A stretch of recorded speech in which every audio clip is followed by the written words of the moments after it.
Oke, assalamualaikum warahmatullahi wabarakatuh. Nah, Sampurasun bagi para viewers. Semoga para viewers selalu diberikan kemurahan rezeki dan kesehatan yang melimpah oleh Allah Subhanahu wa Ta'ala. Oke, baik para viewers, kali ini dalam video saya akan melanjutkan konten saya tentang era Hindu-Buddha, yaitu materi kelas 10 Sejarah Indonesia. Nah, pada video sebelumnya, itu kita sudah membahas tentang proses masuknya ya, masuknya ajaran Hindu dan Buddha, serta tahapan mungkin tahapan bagaimana mereka diterima di masyarakat. Nah, bagi para viewers yang belum nonton videonya, nanti akan saya cantumkan linknya di atas. Oke, langsung aja mulai. Saya tidak berlama-lama, eh, karena video yang saya buat ini adalah audio yang sifatnya singkat. Gitu. Jadi para viewers, tolong untuk banyak membaca, baik itu dari buku ataupun artikel jurnal yang tentunya yang harus terpercaya, yang tentunya apa ya, banyak mencantumkan referensi-referensi lain atau daftar pustaka. Oke, kita mulai. Nah, kita lihat di sini adalah Pulau Kalimantan, di mana eh, sorry, di mana kerajaan Kutai ini muncul sebagai penanda berakhirnya masa pra-aksara di Indonesia atau di Nusantara, walaupun ya mungkin saja ada kerajaan lain yang lebih tua, tetapi kembali lagi kepada bukti-bukti yang ada. Bagaimana bukti tersebut ditemukan, kemudian diteliti usianya. Gitu. Sama halnya kayak penemuan situs Gunung Padang ya di Cianjur, itu juga masih banyak kontroversinya karena masih belum bisa dipastikan apa fungsi dan tujuan batu-batuan itu di sana. Oke. Nah, di peta tersebut bisa dilihat bahwa wilayah Pulau Kalimantan salah satunya terdapat Kerajaan Kutai yang luasannya seperti yang ada di peta tersebut dengan gambar hijau agak terang, termasuk ada titik-titik mungkin itu entah satelitnya atau wilayah kekuasaannya karena memang berdasarkan yang saya dapat petanya ya seperti ini gitu. Nah, kemudian raja-rajanya yang kita ketahui salah satunya Kudungga sebagai pertama, kemudian Wangsakertanya Aswawarman, lalu pada puncak kejayaannya pada era Mulawarman. Nah, di Kutai ini agama Hindu Siwa berkembang menjadi agama resmi dan perkembangannya mengiringi dengan munculnya tempat-tempat suci serta adanya proses akulturasi antara ajaran Hindu dengan kebudayaan lokal. Terlihat dari keberadaan yupa pada setiap upacara penyembelihan atau sesaji itu. Walaupun sesungguhnya yupa ini kan tidak serta-merta hanya untuk sesaji, tapi juga sebagai media informasi tentang keberadaan atau aktivitas yang dilakukan oleh kerajaan tersebut. Oke, selanjutnya kita masuk ke wilayah Jawa. Kerajaan Taruma atau disebut Tarumanegara. Nah, kerajaan ini sumbernya diketahui ketika bicara prasasti serta berita dari Tiongkok. Berita Tiongkok ini maksudnya adalah berita perjalanan dari para musafir atau para pelaut ya, pelaut atau pedagang-pedagang yang di kapalnya itu selalu menyediakan juru tulis untuk menuliskan jurnal perjalanan mereka. Itu, jadi mereka ketika itu nggak hanya sendirian sampai suatu tempat, pasti membawa juru tulis yang merekam setiap perjalanan. Kalau diibaratkan di era modern, mungkin seperti tape recorder ataupun kotak hitam di pesawat terbang. Nah, prasastinya yang kita kenal di era Kerajaan Taruma adalah Ciarten, Kebun Kopi, Jambu, Tugu, Pasir Awi, Muara Cianten, dan Lebak. Mayoritas prasasti ini berada di kawasan Jawa Barat dan ada sebagian di Banten serta di DKI Jakarta. Nah, bagaimana kita bisa tahu ini? Ya, masing-masing ini punya makna yang berbeda ataupun corak yang berbeda. Namun bahan dasarnya sama, batu. Batu-batuan gunung ya, gitu.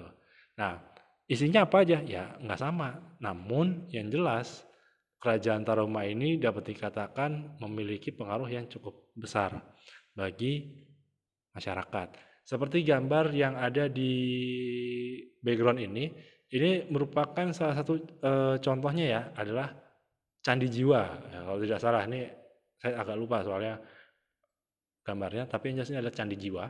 lokasinya ada di daerah Karawang dekat Rengas Dengklok, dan candi ini ternyata ketika itu ketutup oleh sawah sampai akhirnya ditemukan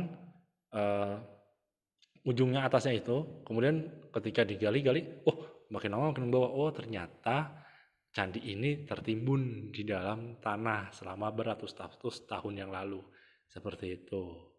Nah, makanya kalau para viewers yang ingin melihat sisa-sisa peninggalan Taruma ini, ya salah satunya bisa berkunjung langsung ke lokasinya, ataupun ya elah, sorry, maklum pakai handphone.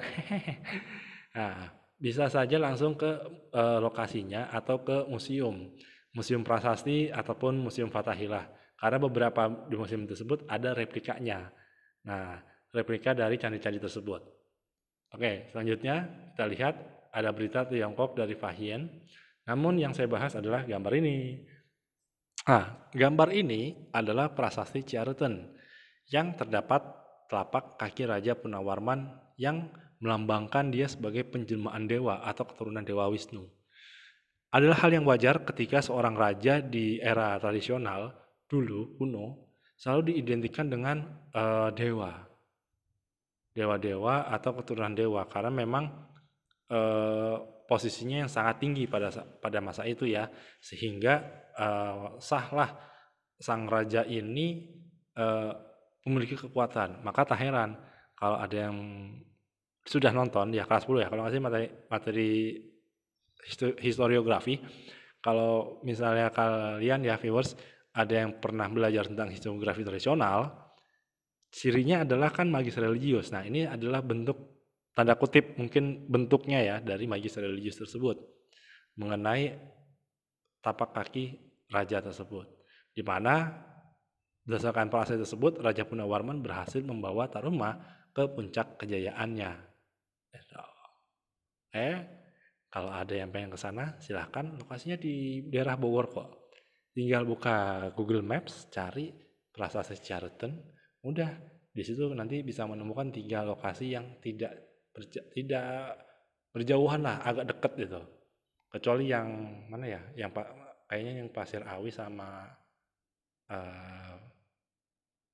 Jambu, kayaknya sama Jambu ya, mungkin agak jauhan sama Lebak. Lebak udah masuk Banten. Gitu. Oke, kita lanjut ke kerajaan berikutnya. Masuk ke Mataram kuno, bukan Mataram Islam ya, itu beda konteksnya nanti setelah Hindu itu runtuh. Nah, gambar belakang ini adalah Candi Prambanan, dan saya rasa hampir mungkin semua viewers, hampir ya, saya bilang hampir viewers ada yang sudah berkunjung ke sana. Namun kalau ada yang belum, ya insya Allah bisa ya ke sana untuk berkunjung sekaligus melihat-lihat dan mungkin penasaran kenapa bangunannya bisa seperti ini. Nanti kita lanjutkan kepada materi kita. Nah, kalau kita bicara Mataram kuno, sesungguhnya kita bicara tentang dinasti atau yang berkuasa, di mana ketika itu ada 2. Ada saya yang beraliran Hindu, Sailendra yang beraliran Buddha. Dan antara tersebut ada pernikahan antara Rakhi Pikatan dengan Pramawardhani pada 832 Masehi. Keberadaan 2 dinasti ini sesungguhnya menjadi cerminan bahwa di Mataram kuno terdapat toleransi yang cukup bagus atau yang tinggi antara penguasanya. Dan Mataram kuno memiliki kebudayaan yang bernilai tinggi, tentunya dibuktikan dengan candi yang bercorak Hindu dan Buddha. Makanya menariknya ketika candi ini temukan, apakah seperti ini? Tidak. Ketika dibangun mungkin iya seperti ini, tetapi ketika ditemukan oleh orang-orang peneliti Belanda, ya kondisinya berantakan, sama kayak Borobudur ketika anak buahnya Raffles, ketika itu kan Raffles sudah menguasai itu dia berhasil mencari orang untuk melakukan ekspedisi mencari kuil yang dimaksud, ternyata Borobudur, dan kondisinya memang berantakan. Makanya ketika Borobudur yang kita lihat sekarang itu adalah bentuk hasil ekskavasi dan juga restorasi. Benar nggak ya bahasanya restorasi? Ya, silakan dah rekan-rekan viewers untuk isi kolom komentar ya kalau misalnya ada yang salah. Oke, seperti itu gambarannya. Kenapa? Ini butuh teknik. Dan biasanya candi-candi tersebut memiliki tujuan. Tujuannya apa? Sebagai tempat peribadatan, peribadatan, pemujaan, bahkan bisa sebagai makam, bahkan sebagai tempat pentirtaan atau penyucian diri dan lain sebagainya. Itu adalah contoh. Contohnya ya, walaupun candi itu juga banyak tersebar di Pulau Jawa. Dan yang membedakan biasanya adalah bahannya. Bahannya ada yang menggunakan tanah liat, ada yang menggunakan batu andesit dan lain sebagainya. Dan tentunya butuh waktu berjam-jam, berhari-hari untuk menyusun bangunan seperti ini. Ini something sesuatu yang sangat sophisticated gitu loh, sangat luar biasa gitu. Bahwa orang-orang zaman dulu dengan alat-alat sederhana yang istilahnya mungkin cuma alat 1.0 atau 2.0, mereka bisa membangun ini. Itu luar biasa itu kan, sebuah kemajuan teknologi. Makanya kalau misalnya dikatakan orang zaman dulu nggak canggih, sesungguhnya mereka canggih pada masanya. Itu gambarannya. Kemudian pada penguasa, kita bicara kekuasaan. Penguasa terakhir Mataram kuno adalah Empu Sendok yang memindahkan pusat pemerintahan dari Jawa Tengah ke timur dikarenakan pusat kerajaan mengalami keguncangan akibat letusan gunung alias bencana alam serta dalam menghadapi ancaman dari Sriwijaya yang ketika itu sedang berkembang pesat. Berkembang pesat sebagai kerajaan maritim di Sumatera. Dan juga nanti ada kisah di mana salah satu anggota dinasti ini dibawa ke Sriwijaya dan bahkan mendirikan kerajaan yang berada di sebuah pulau yang kita kenal sebagai Singapura. Seperti itu. Ingin tahu detailnya? Nanti silakan kalian cari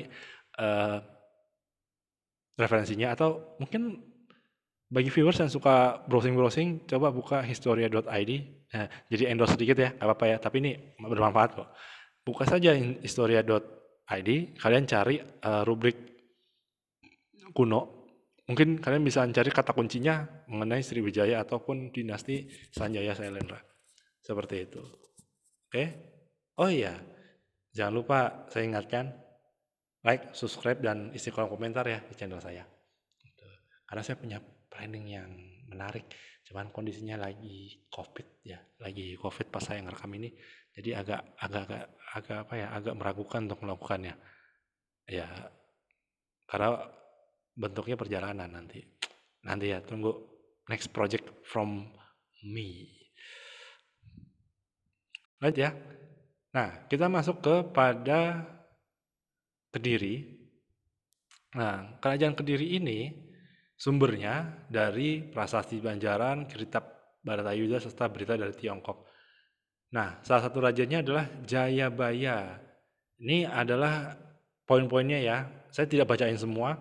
Berdasarkan kedudukannya dalam pemerintahan, masyarakat Kediri dibedakan menjadi 3 golongan, sama seperti dalam kasta masyarakat Hindu, ada Brahmana, Waisya, Sudra, dan lain sebagainya.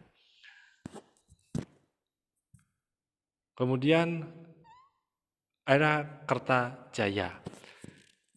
Era Kertajaya ini merupakan era terakhir dari Kediri, di mana Kertajaya dikalahkan dan terbunuh oleh pasukan Ken Arok, menandai berakhirnya kekuasaan kerajaan Kediri dan menghasilkan kerajaan baru.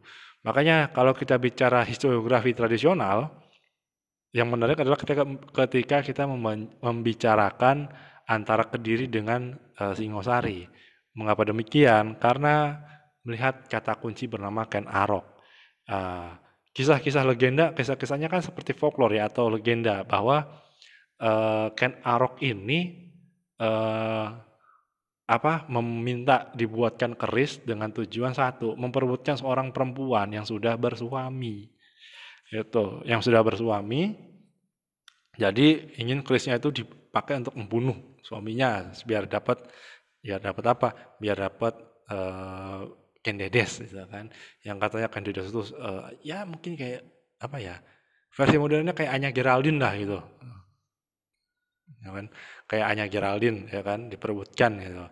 Perebutkan, ternyata Anya Geraldine udah punya suaminya dibunuh misalnya. berhasillah Ken Arok itu menikahinya Ken Dedes tersebut. Nah, sampai akhirnya punya anak, ternyata jadi sebelumnya tuh Ken Dedes tuh punya anak. Nah, dia nggak tahu yang bunuh bapaknya siapa sampai akhirnya diketahui dari Ken Dedes tahu bahwa yang membunuh suaminya adalah Ken Arok dan anak dirinya atau anak kandungnya Ken Dedes tahu sampai akhirnya Ken Arok dibunuh juga dengan keris yang sama. Ini bentuk kutukan dari siapa? Dari yang buat keris. Karena yang buat keris Sakti Mandraguna itu eh, diminta sama Ken Arok bikin keris yang wah deh pokoknya canggih ya. Pokoknya kayak senjata yang paling bagus. Tapi sayangnya yang buat keris dibunuh. Mungkin kenapa dibunuh? Mungkin biar nggak ada yang ngikutin dia. Kalau senjata ini hanya the only one, hanya satu-satunya gitu kan. Itu. Jadi poinnya apa tuh Pak? Kalau kita lihat kisah-kisah seperti itu. Jadi manusia itu jangan tamak gitu. Jadi manusia itu jangan tamak, jangan serakah dan satu lagi syukuri apa yang ada. Nah, sama halnya kayak yang mungkin para viewers yang masih milenial yang masih jomblo gitu kan iri gitu kan cakep ya cowoknya gimana ya, udahlah biarin aja gak usah pakai yang aneh-aneh gitu. Nanti juga akan ada masanya nanti. Oke, jadi ngantor nih saya nih. Oke, saya lanjut ya. Nah, ini kerajaan Kediri. Habis itu kita ngebahas terakhir nih. Saya ngebahas ini terakhir. Tadi sebenarnya sesungguhnya ya, viewersnya tadi saya udah ngerekam. Cuman karena tadi kebetulan tadi saya ngerekam ini kan lagi mau sholat azan asar. Saya mau post stop jadi ngulang lagi saya jadi ya gitu deh pokoknya hambatan dalam membuat sebuah konten ya seperti ini. Lanjut Singosari, kalau kita bicara Kediri kita ingat dengan apa namanya kota Kediri ya, kemudian kita bicara Singosari kita bicara eh, sama ingatnya suatu daerah di Jawa Timur. Jadi ini adalah kerajaan-kerajaan yang berada di Jawa Timur. Pokoknya kalau kita bicara Kediri pasti bicara soal menyinggung kota-kota lain kayak Blitar, Malang, gitu kan. Sampai ke wilayah tapal kuda seperti Banyuwangi, sampai Jember gitu kan. Itu bagus sekali. Kalau saya ingatnya Singosari ini nama kereta api, nama rangkaian kereta itu kan. Ya, saya lupa. Pokoknya Singosari ini apa ya? Jurusannya saya lupa. Malang Pasar Senen atau apa itu. Pokoknya ada namanya kereta Singosari itu. Pokoknya arahnya ke Jawa Timur. Oke, lanjut ya. Nah, tadi kita sudah menyinggung soal Ken Arok. Ken Arok ini adalah founder of Singosari. Nah, kemudian penerusnya adalah Anusapati, Toh Jaya, kemudian Ranggabuni yang menghentikan perebutan tahta kerajaan. Jadi setelah Ken Arok is dead, kan ada perselisihan tuh antara ya tadi gara-gara dendam lama itu, ya makanya tak heran harta tahta wanita gitu ya kan.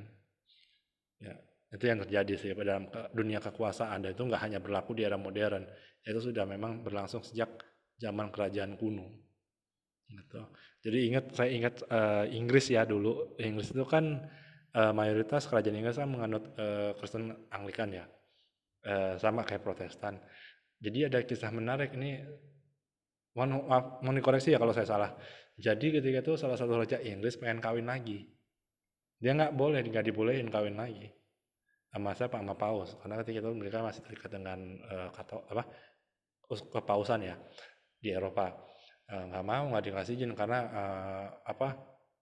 mungkin merendahkan perempuan dan sebagainya. Sampai akhirnya ya udah gue bikin agama baru biar gue bisa kawin lagi gitu. Itu mungkin seperti itu ceritanya. Jadi muncullah kisah itu. Udah lanjut. Oke, ada Tohjaya, Ranggabuni, kemudian Kertanegara. Nah, Kertanegara ini adalah raja terakhir dari Singosari. Nah, Kertanegara ini merupakan raja terakhir sekaligus yang menandai puncak kejayaannya. Maka tak pelak Kertanegara ini memang lebih dominan sebagai raja yang ya mungkin tragis ya.